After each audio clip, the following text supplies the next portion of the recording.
September 2022, common tests. We're going to look at section A on that question paper. The first question is the situation where a country is able to produce enough goods for its citizens is known as, we've got self-sufficiency, self-motivation, surplus production, self-discipline.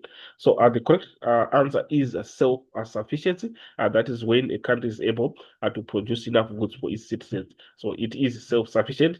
So we have A.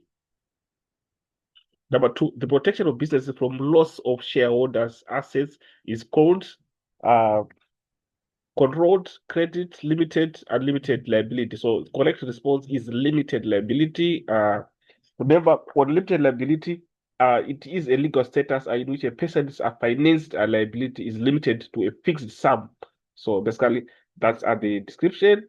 So we are saying it's a type of a legal structure where a corporate loss will not exceed the amount invested in a partnership. So basically, we can explain it from that point of view again. So with that, C becomes the correct response. We go to number three. The improvement in the standard of living of the people is referred to as we've got economic freedom, economic development, economic integration, economic growth. So according to responses that we have, you would see that the correct response is B, economic development. Number three, businesses that are not registered with government are called, the correct response is formal. When they are not registered, it becomes an informal sector. So we have got informal sector, D. Then we move on to the next part. Now, number five, the condition whereby people who are looking for jobs can be able to find one is called full employment, which is our B. Then we go to the 1.2. We have to choose a description from column B that matches an item in column A. So the first term that we have is a guide.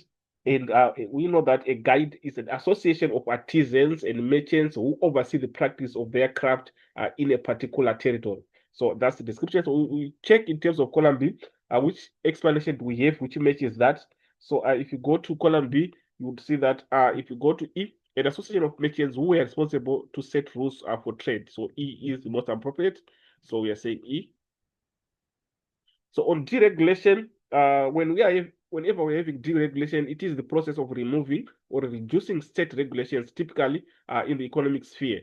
So we can try to explain it from the point of view that it's a reduction or elimination of government oversight of an industry. So within that context, we check now in column B, which explanation do matches a deregulation. So we go to C, the removal of laws and regulations that hamper the establishment of the private enterprises. So we have C as the correct response. And mass production is producing in large quantities. So we check which is within that context in column B. We see that the manufacturing of goods in large quantities using capital-intensive methods. So we have A. Secondary sector is a sector that converts the raw materials into finished product. So basically, it manufactures. So we are saying where we have such an explanation. So if you go to B, the industries that are involved in manufacturing goods and services in the country. So we've got B. So number three, labor. Labor obviously it combines physical and mental effort that is offered by humans. So it's go to G, the physical and mental efforts of human being in production. So we have G. Illegal immigrants, obviously, these are foreigners who enter a country without proper documentation or required documentation. So according to that, now we check on D, a person entering one country without the required documents. So we have got D.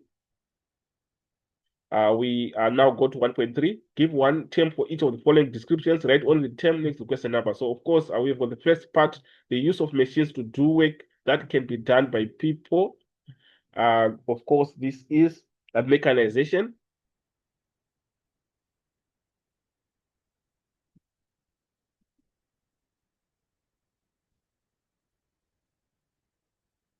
Then 1.3.2, the state where one country's decisions is taken by authorities with power from another country.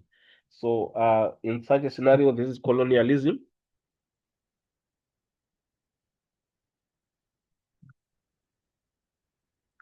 The government policy whereby laws separate races, segregation.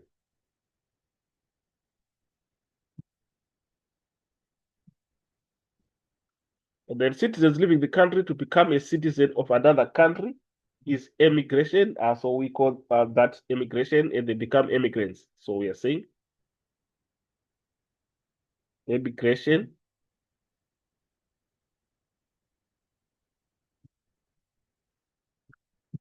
And this becomes the last part of our question. And our question one, which is our section A, has got a total of 20 marks. So thank you for listening, and hopefully the video was helpful. And please, let's not forget to subscribe and share to our channel and share the link to our colleagues who are doing a grade 10 economics. As for this video, I'm out.